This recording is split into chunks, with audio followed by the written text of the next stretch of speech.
Welcome students. Today we are going to continue our chapter number 10, that is force and types of forces. Hope you must have understood our first part. We have started with force. We have seen some examples, its definition. We have seen three types of forces also in detail, that is muscular force, mechanical force and gravitational force. And we have seen about that activity that greater force must be applied to lift a greater weight because gravitational force acts on all the things. So the person lifting a heavy load will have to apply a more force as compared to the person lifting the light load. Now children, let us start with the fourth type of force, that is magnetic force. Place a magnet on a table, take a big iron nail towards the magnet. It sticks to the magnet. Now hold the magnet upright in the air away from the nail. What happens? So children, you have to do this activity. You have to place this magnet. This is a bar magnet. There are types of magnets, children. One of the magnet, this is a bar magnet. You have to place it on a table and you have to take an iron nail. It will as soon as you take a nail and bring it near to this magnet, what happens? It will stick to the magnet. Now hold the magnet upright in the air. Now after some time, what you do, take that magnet away from that nail. What happens? That magnet will that magnet will not stick to the that iron nail. So what you come to know from this, the force exerted by a magnet is called as a magnetic force. Okay, as soon as you bring that nail towards the magnet, it will a force will be created, and that force which is created by the magnet is called as a magnetic force. Due to that force, what happens? The nail sticks to the magnet, and as soon as you take it away from that nail away from the magnet, the force is reduced, and that is why no longer it sticks. So what is the definition of magnetic force? The force exerted by a magnet is called magnetic force. Now children, let's move further. The fifth type of force is frictional force. Let's see about this fifth type of force, frictional force. Children, best examples they have given. When a carom piece is flicked lightly, it slides over the carom but stops at a certain distance. Why children? When you push this uh, carom carom on a carom board, when you play, when you pushes this carom pieces, what happens? After some time, they move to a certain distance and they stop. Why? Because this happens because of what? Friction. It happens because of friction. A ball rolling over a flat ground stops at a certain distance. Why does it happen? Again, the reason is what children? Friction. And frictional force is created. When two surfaces rub against each other, the force of friction comes into play, children. It always acts against the direction of the motion. One more example after carom board and ball. When a brake is applied while riding a bicycle, it stops after running a shot. Children, you have seen when you ride a bicycle, you apply a brake. Immediately, what happens?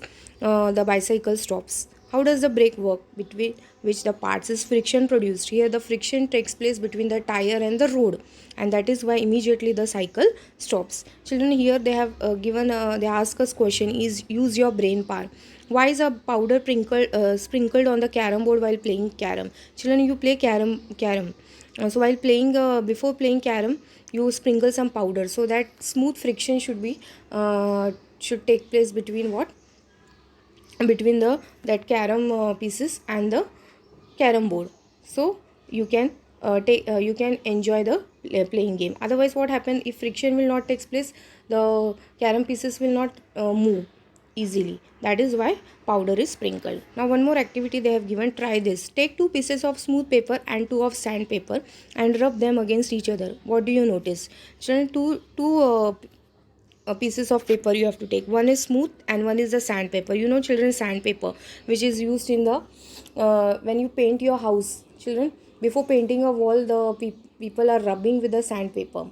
Okay, so that is a rough paper. So you have to take two pieces of paper. One is smooth and one is the sandpaper, which is a rough paper, and you have to rub them against each other. What you will notice, children? The smooth surfaces will be easily rubbed. Okay, because the force of friction them is less. Because smooth surface you can easily rub, but when you rub the sandpaper, that is a rough paper, while rubbing them, what happens? You will find difficult in rubbing them, because what happen in rough surfaces, it cannot be easily rubbed because the force of friction them is more. That is why you cannot rub the sandpaper easily, because there the force of friction is more. Now children, let's move further.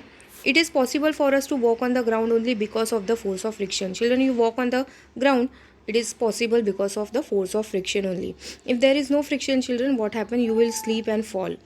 Understood? For example, we are likely to sleep while the walking on a oily or a wet floor. When suppose some oil is spilled on the floor, or your mummy is washing this tiles, what happens? The due to the soap, what happens? Sometimes if you don't know, you are able to sleep because the friction will not take place there. There is a very less friction. Why is a wooden plank laid down for pulling out a car which is stuck in a mud? One more example, children. When sometimes a car is stuck in a mud, one wooden plank is laid down. Why, children? Wooden plank means like this, in a sloping direction it is kept. Okay, so a force of friction is generated between the wheel and the wooden plank under the car, hence it can be pulled out from the mud. So why it is kept like this? So that force of friction should be generated, because due to the mud, what happens? The it becomes smooth, the tire becomes very smooth, and it is very difficult for it to come out from that mud which is stuck. So to generate a force of friction between the wheel and that wooden plank, what happens? They are keeping the wooden plank, okay, for the force of friction. In short, the force of friction can be either increased or decreased. So here, children, we have seen the fifth type of force, that is frictional force. Now let us see the last force, that is electrostatic force. Children, before that they have given us examples only. First one, spread some pieces of paper on a table. This boy has spread some pieces of paper on a table. Rub a piece of thermocol or an inflated balloon against silk cloth. Children, you have to take a silk cloth, or on that you have to rub a piece of thermocol, or you can take a balloon also, and after rubbing, then bring it to that near to that pieces of paper. You will see that it will stick. Second thing, rub a plastic comb against a dry hair and repeat the above activity. Same you can take with a plastic comb. That boy has taken, see here, plastic comb, and he is trying to bring it near, after rubbing on his hair, dry hair, he is trying to bring it near that pieces of paper. What happens, children? The pieces of paper will stick to the that plastic comb. Why, children, that happens? Because due to the rubbing, one more force is created, that is the electrostatic force. Due to that, what happens? Due to that electrostatic force, that pieces of paper will stick to that comb or balloon or thermocol. So one more is, rub a peacock feather between two pages of a notebook and bring it near your fingers. What do you see? One more activity you can do is peacock feather. Everybody likes to keep the peacock feather in your notebook, and you must have done also that. You have to keep it in your notebook, and after a few days, you can see, you can pick out that, and you can bring it near your fingers. What do you see? It will stick. Okay, so in the above activities, the pieces of paper, hair, and the peacock feather are seen to move. Why does this happen? Because, children, the electrostatic force is created due to the rubbing. Okay, so static electric, and it will create on which material? It will not create in all the materials while rubbing. Okay, so static electricity, that is static electricity. After rubbing, static electricity is created. That force is called as a electrostatic force. So it is created on which materials when you rub it? Like rubber, plastic, and ebonite. What happens? Due to friction. Friction means you are rubbing.